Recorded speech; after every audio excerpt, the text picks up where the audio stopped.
Welcome to Train Signal. I'm Mel Haynes, and you're watching SQL Server 2008. In this video, we're looking at automating administrative tasks. So what are we going to talk about? Overview. SQL Server Agent. We'll talk about what that is. What is the SQL Server Agent? We'll get into security. When you're dealing with people's data, there's always an issue of security, especially if you have some service running in the background that's messing with that data. We want to talk about security related to that. We'll get into the tools to use. How do you get to SQL Server Agent? Implementing jobs, and we haven't really talked about what a job is yet, but we'll get into what are jobs and how do you implement them, as well as how do you monitor and respond to events in this environment. We'll define those terms, those concepts. All right, let's jump in. SQL Server Agent, or SQL Agent. You could almost think of SQL Server Agent as a separate application outside of SQL Server. It's a Windows service. It just so happens to use SQL Server as its database repository for most of its configuration information, and it acts upon SQL Server data. The primary function is that it's going to execute various administrative tasks for you. I love it. Anything that I can set up that'll do something for me automatically is high on my list. And the things that it does for you, the tasks, those are referred to as jobs. So when you see the term jobs in reference to SQL Server Agent, we're talking about the various tasks that the agent is performing for you. Now, it uses SQL Server, as I said before, to actually store the information related to these jobs.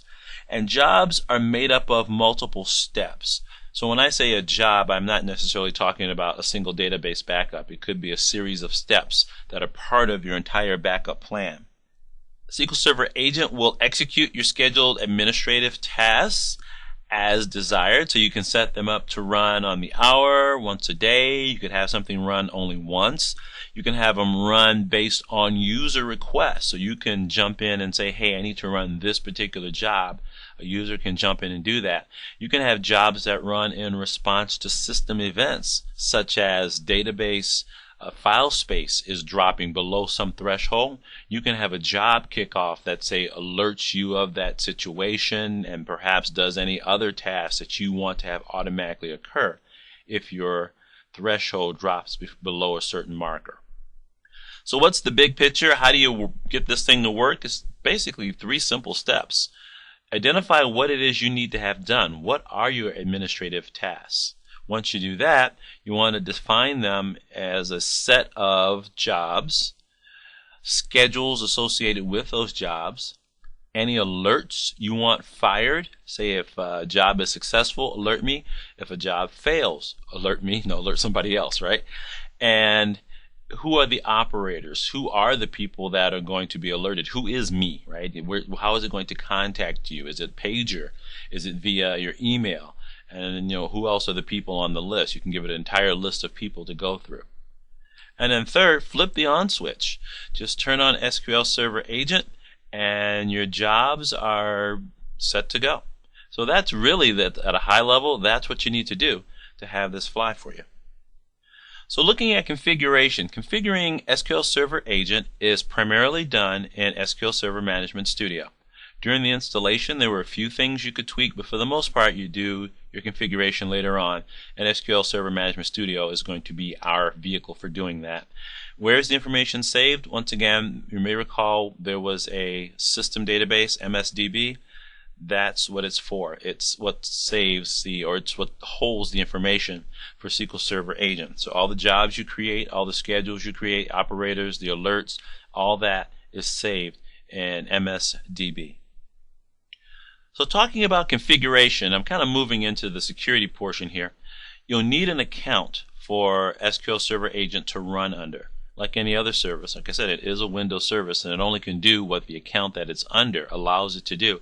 And that's what you want. That's part of your security. You want to limit your resources, limit your services to whatever resources they should have access to and nothing more.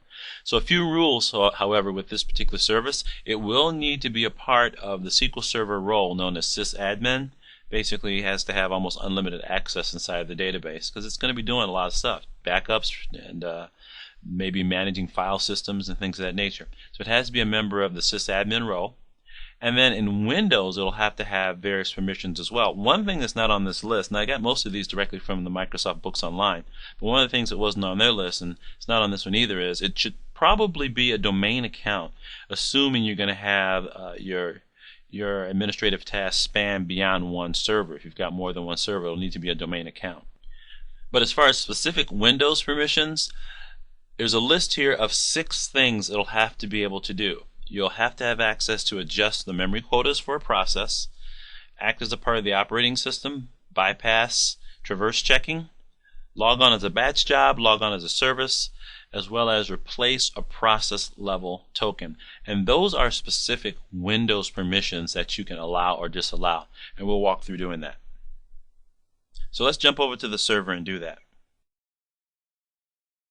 So I'm going to start on my SQL Server box first. And I want to show you a little something. We need to go to 2 places. So I'm going to go to Start, SQL Server Manager, SQL Server Configuration Manager, Continue, SQL Server Services, and there's my agent, which is currently not running. By default, that's what you get. It's installed, it's set to start mode of manual, and it's not running, which is what you want. You don't want that running around the background eating up resources if you don't need it. You start it when you need it. So I'll double click on that, and it brings up an interface where I can change the login account. I can configure some things related to the service. Well, maybe not a whole lot of things. Most of those are grayed out. Only one. Change it from manual to automatic. I'm not going to do that till I get everything else set up. And there's a few other advanced settings in here, such as clustering, am I using it, and things of that nature. So we're not using anything over here. But going back to login, I wanted to point out, notice what I'm still using. I'm still using administrator. For my install, I did that. Just bypassed all that security stuff, but I'm moving away from that, and I want to create an account specifically for SQL Server agent. So let's go over to my domain controller and create that account, and then come back over here and use that account here before we do anything else with the service. Now, keeping my servers separated by color, domain controller is green at the moment, and my server box is blue. So hopefully that'll help, unless you're using a black and white video monitor right now. We go into Administrative Tools, go to Users, and I have said a few thousand times by now probably that you never create user accounts and assign rights to user accounts. This is an exception. For a SQL Server agent service, it's not like you're going to fire the service and hire another one, or it's going to quit for more money and go somewhere else. I mean, that's it, right? So you're not going to be adding or removing people from a group. So in this case, I'm just going to create an account. I don't necessarily need a group. So I'll go in and say New User, just right click, go New User, and I'll simply call it SQL Server. And I'm going to do some stuff with case here. It makes it easier on my eyes. I usually put my groups in all caps rather. But user accounts I'll put in upper and lower case. So there's my SQL Server agent account. Click Next, give it a password.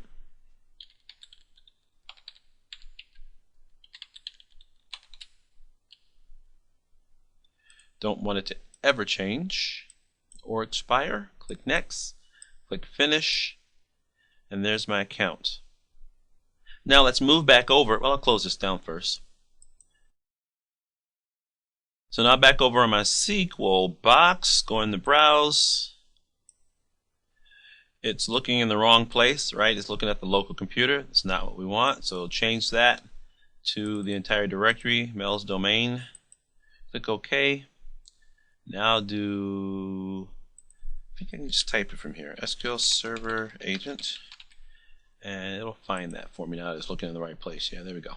Pretty simple name, and it fills in the rest of it for me. Click OK. Give it the same password I just entered on the other side.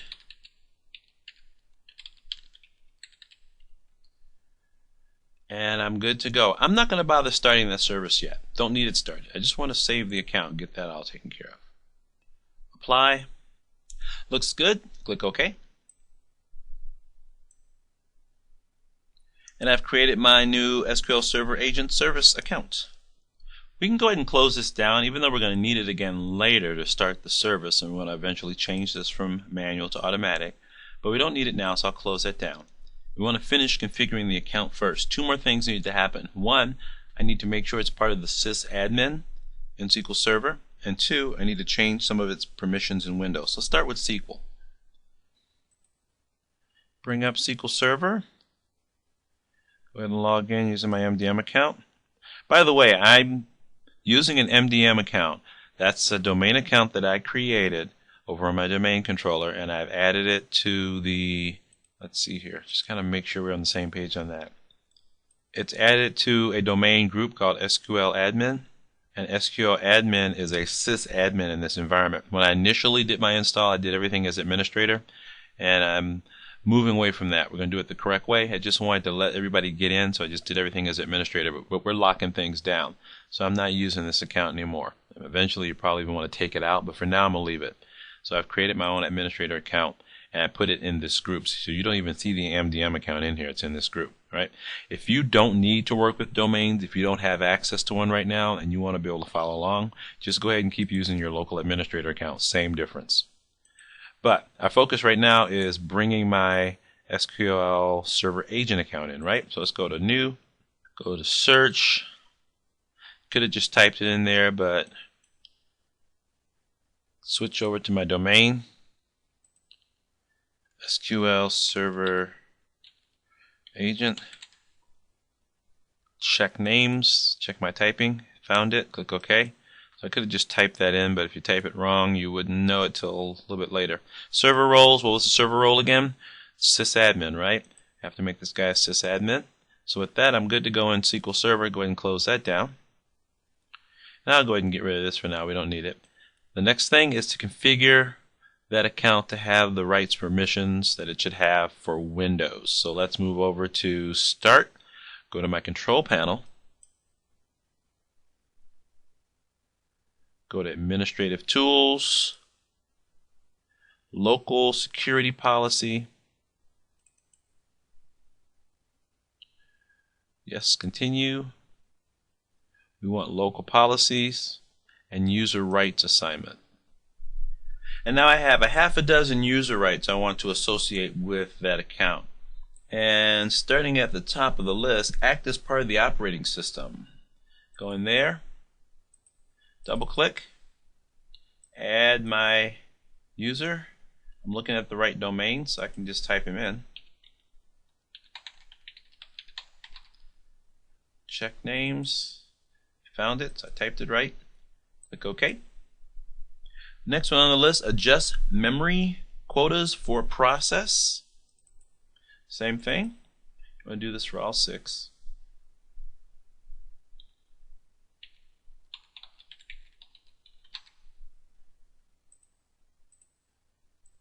The next one is bypass traverse checking. Scrolling down to the B's, double click, add user or group.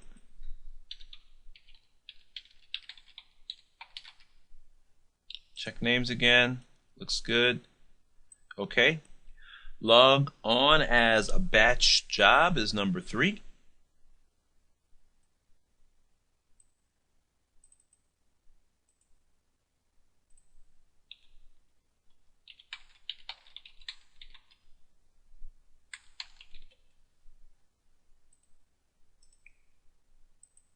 Number 4, log on as a service.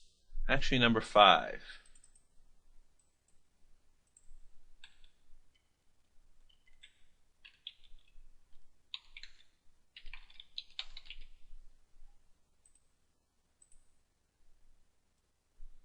And the last one, number 6, just barely off the screen maybe. There it is.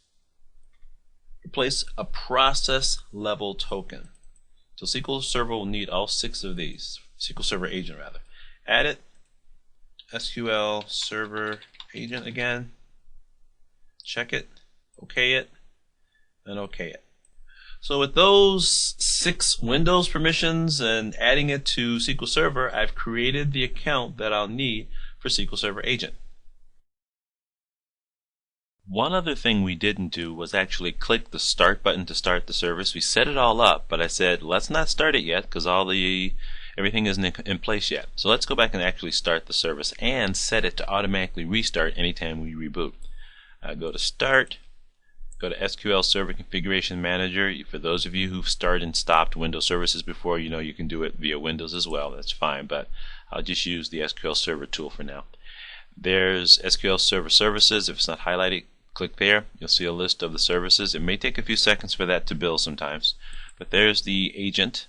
Double-clicking that, I'm going to go to Service first, Start Mode. I'm going to change it to Automatic. That's what makes it automatically restart. And I could reboot to start, or I can just start it myself for now. I'll just click Start, give it a few seconds, and it's good to go. Click OK. And my service is running and set to restart anytime I reboot. So we're all set, and now we're ready to create and run some SQL Server agent jobs. So let's move back over to the slides for now and do a little bit more background before we actually create that job. So let's talk about the players. What are the key positions in this whole paradigm? First of all, there's the concept of using roles, and that's not really new, but I just want to point out what the key roles are. And then there's some other things we want to get into. Subsystems and proxy, or proxies. Good old English. You can't just take and put an S on the end of words, right? But just thought I'd throw that out there for grins. But jumping into roles. When it comes to SQL Server Agent, there are three main database roles that we'll be looking at. SQL Agent User Role, Reader Role, and Operator Role. And those are from least privileged to most privileged. What can you do with them? There's your list. You can view, execute your jobs. You can create job steps that will run as, now we haven't defined this word yet, but run as an existing proxy account.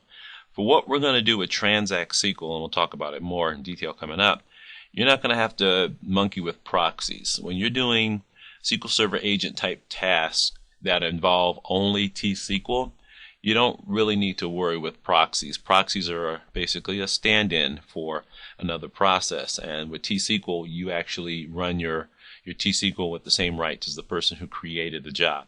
So proxies don't come into play. Proxies become very key as you move beyond just running T-SQL. So for example, running EXEs in the Windows environment. But for more information on what these do, Microsoft actually does a really good job of saying that right on their website.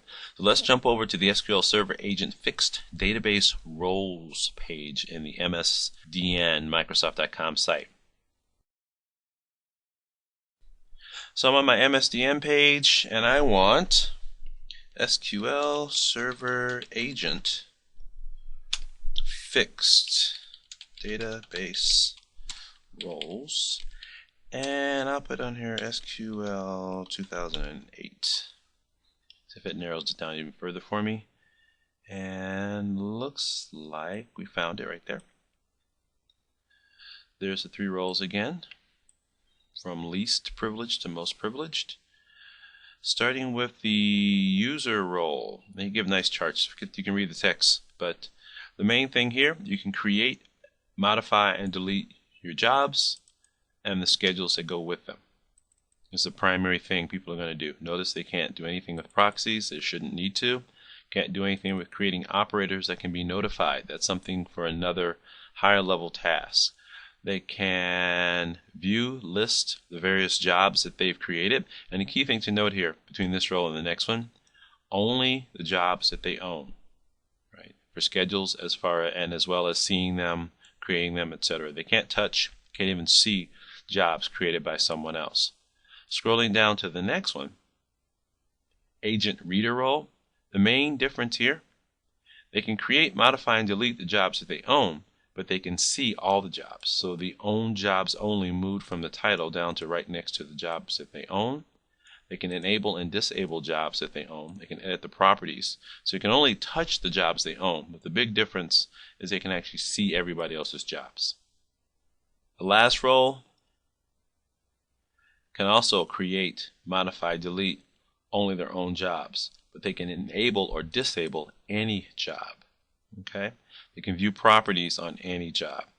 So the only real limitations here now are creating, deleting, and modifying is limited to their own job. Editing is limited to their own job. Everything else, however, basically can touch just about any other job.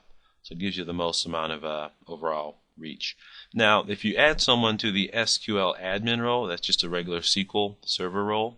That's a server level role too. It's not a database role. These are all database roles. But going to the SQL Server fixed server role of SQL, sysadmin, then they have total rights to any job. You can create, modify, delete anybody's job. So if it was created by someone else, you can go in and change it. All right? So let's jump back over to the slides. So like I just mentioned, there is a server role, the sysadmin role. That role allows you to touch, modify, update any job that's on the system. But it also gives you access to everything else. Here's where you can actually touch those proxy accounts.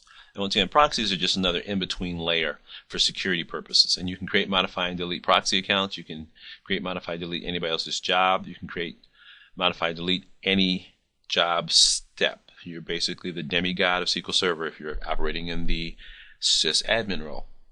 So with that, we have everything we need to create a job as a standard user. So let's jump over. Log in as a standard user. Actually, we'll have to create the account first. And then we're going to log in as that standard user and create and run jobs under that account. So let's go ahead and do some backups using the SQL Server agent. First of all, I'm on my domain controller, and I'm going to go ahead and create a new user account specifically for this new job. I got somebody I'm assigning just to that. So I go to my users, and we've done this a few times. I'm gonna just kind of step right through it. And I'm going to create a new user. I'll just call backup person. They don't have a name, they're just my backup person. All right. Next, we've done this a few times, right? In this case, you might have the user actually change their password the first time through. If this is an actual individual, you might actually have it that way. But since I don't have a real live person in place, I'm going to have it not changed for now. All right, so I'll go ahead and put in a password that Windows likes. And for those of you who aren't working with domains at all, or maybe this is outside of the realm of your responsibility, this part won't necessarily apply to you. So perhaps you may be coming in already logged in with your account, and it's your job to create the backup. So someone else has already created this account for you, backup person, or whatever your login is, and your job is just to simply go in and create it. So this won't really apply. You'll just be logging in with your new account. But let's assume you have both roles, or somebody else has that role. Somebody else has that role. So I've created my user, and I can go ahead and close that down. I'm going to go over to my server, and I'm currently logged on as administrator. So what I'm going to do while logged on as administrator is add that person to the server so they have access and rights to do anything, including create or run backups. So go into security, right click, go to new login, go to search. I'm not looking at the domain yet, so I have to switch that over. Got to log in.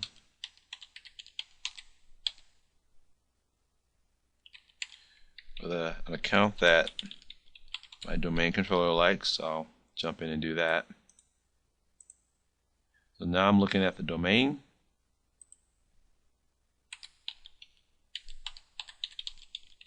Just type in backup person, check names. It found it, it liked it, click OK. So I found it, want to map it. Server roles doesn't need anything on this list. But for user mapping, however, I need to map it to the MSDB database as my backup operator. And remember the three roles down here, SQL agent user role, reader role, or operator role. At a minimum, it has to be a user. And then I'm going to give it access to the Veronica's database. I'll make it not owner, but backup operator on the Veronica's database. All right, so it can do backups against the Veronica's database. Can't really read anything in it. And then it has backup operator status on MSDB, and that really gives it the ability to back up MSDB. So I really didn't need that, but I do need these down here. So click OK, and the new login's in place. Now I can log in using that account, and this may be where some of you are going to start, and then do backups with that account. So let's switch over to that account. switch user,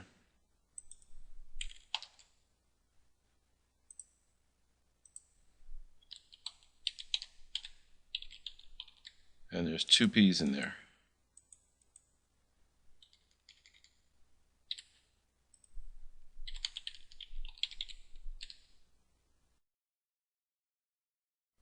So I'm logged in as my backup person. Go start, all programs, go ahead and bring up SQL Server. So for some of you, this may be where you start logging in, and then as the first time in, it's going to take a little bit longer.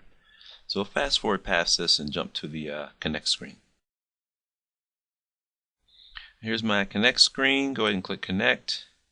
First time through, I get the SQL Server commercial, so I'll just right click and turn that off. Never to be seen again. So now for some of you, this may be where you're actually starting.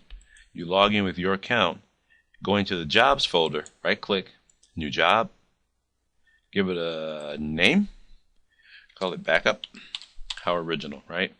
Steps, New Steps, and avoid typing whenever possible. So if I right click on Veronica's and go to Tasks, go to Backup, I just want to default full backup, what it says here, right?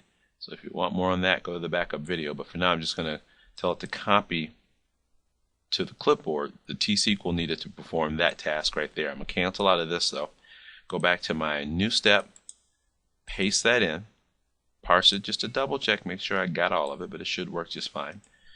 Go ahead and do full backup. Type T-SQL, that's what I want to see. Nothing on the advanced tab I'm going to change for now, but actually that's not true. Go to next step. Well, there really is no next step. So I want to quit the job reporting success if it succeeds. On failure, quit the job reporting failure. If I needed to retry, I could set the number of retry attempts. I'll go ahead and crank that up to say 2 with an interval of a minute. Click OK. So I've got my step. All I need now is a schedule of when it should run. Go new again, and I'll just call this is my full backup. I'll say it's weekly. Those are my weeklies. But we don't want to wait a whole week for this to run. So even though I said weekly, we're going to set this to run every minute so we can see it happen pretty fast. Have it start at 12:01 p.m. right after lunch, which according to my clock it's 12:53, so it should start right away. Today's date. Click OK. OK again. Executing. Job is saved. Expand this. There's my new job called Backup. And if I go to the Job Activity Monitor, just double click there, I can see my job in place. Last time run, never, hasn't run yet, but its time is coming at 12:55. And I'm going to go ahead and set this refresh. Just keep me posted. Now you don't want to do this and let it just stay this way, but I'm going to set it to about 30 seconds for now so we can see this pretty quickly. And there I am, my backup job. Last run on 12:55. Next run in another minute. Now, of course, you would never have your backups running that quickly. We even call that schedule weekly. But I was able to set that up to automatically back up my database. Now, I did that with the full backup. You'll also want to do that with everything else you're going to back up or any other administrative tasks you're trying to accomplish. The goal is to take the various tasks that you do on a regular basis and automate those. Also note that I did this using T-SQL. Now we haven't done a lot with the actual T-SQL. You can do most of the things you want to do with the interface. There's a lot of options that you may not have access to as a result of using the graphical user interface, but a lot of your basic functionality is going to be right there. Actually, even in this case, I didn't really type the T-SQL, you probably noticed, right? All I did was brought up the graphical user interface and then used the script feature to say, hey, just give me the T-SQL for this, please. I don't want to type it, right?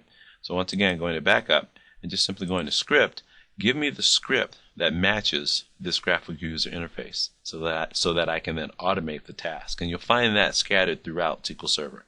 Okay?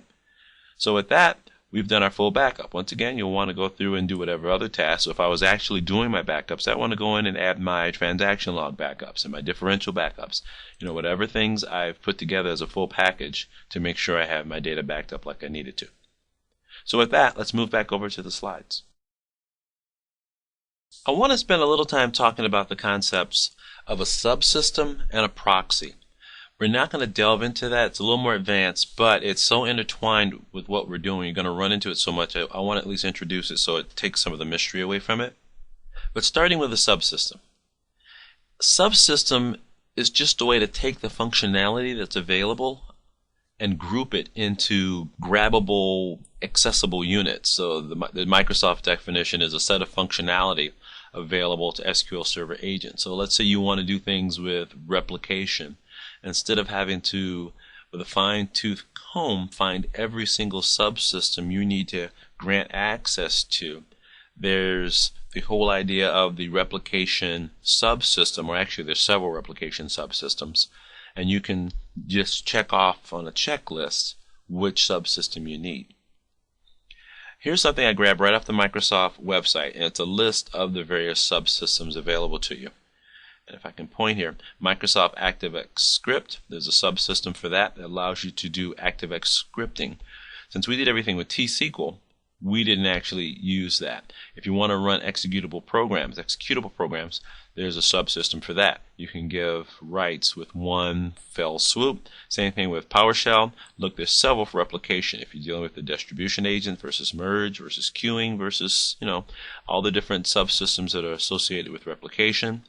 Same thing with analysis services and then SSIS. So if you want to allow users to schedule administrative tasks surrounding these areas, you have subsystems you can use that give you that access. Now, that kind of dovetails right into what's a proxy. So let's jump into that. Now, before I get into it in any more detail, I'm going to reiterate something. Job steps that execute T-SQL like we just did, they don't need proxies. So we didn't have to use a proxy for the things we've done so far.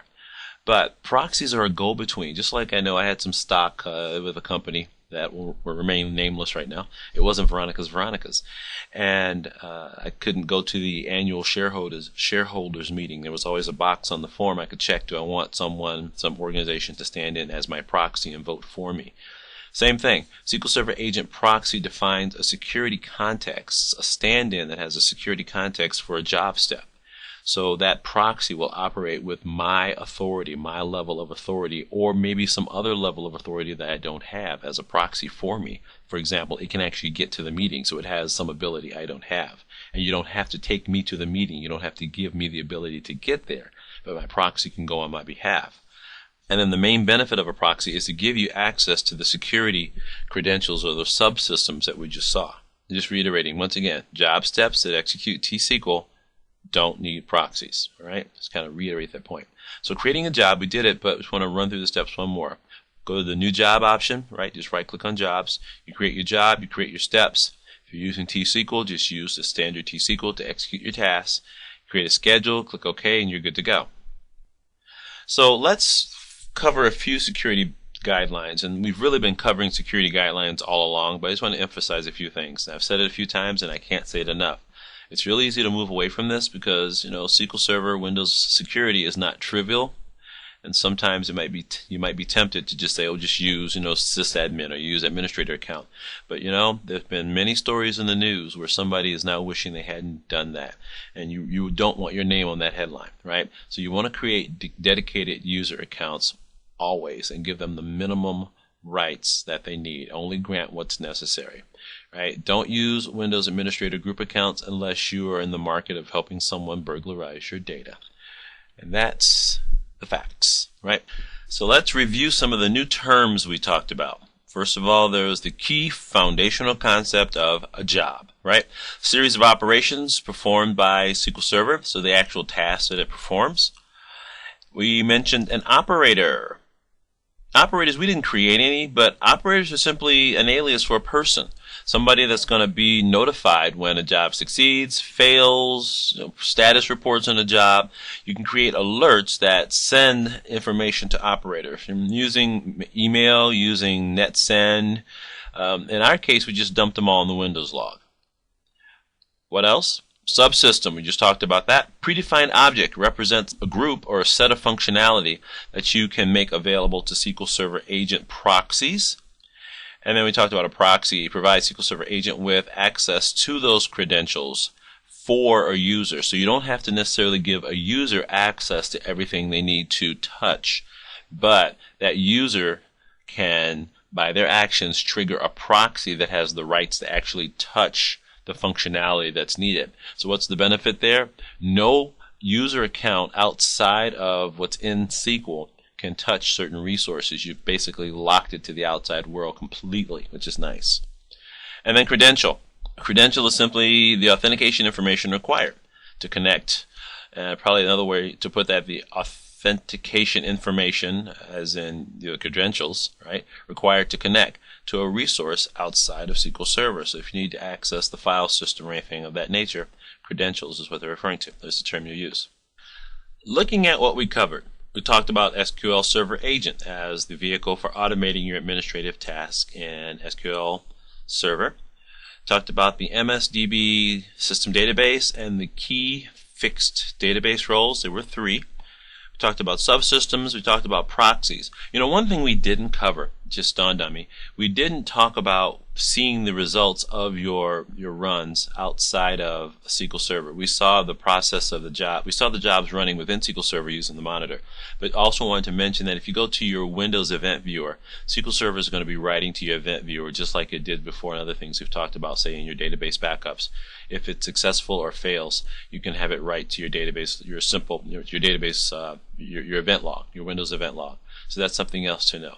All right, and here let's quickly just look at that. So if I go back over to SQL Server, over here in my SQL Server box, if I go Start, Administrative Tools, and if I bring up my Event Viewer, go to Windows Logs, let's bring that up, go to Application, and 1,752 lovely events.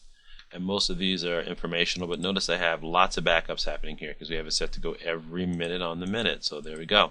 There's all my successful backups writing to the log, and a few that didn't work. It's playing around with this. All right. So you'll want to note that. So in this one here, database backed up, and it's happening like it should. And that's a default option within the jobs. Okay. So I wanted to mention that. So finishing the wrap up. As a result of watching the video, you should know how to assign a system account to SQL Server Agent. We talked about that. Moving away from using administrator, right? We don't want to go giving that much permission to anything if we don't have to. Knowing how to grant privileges to the SQL Server Agent account. We talked about the specific privileges it should have. Creating secure user accounts to perform your backups. And then using those accounts to create your SQL Server Agent jobs, the various steps or tasks in those jobs, and the schedules. So with that, we've come to the end of automating administrative tasks. Thanks for watching, and I look forward to seeing you in the next video.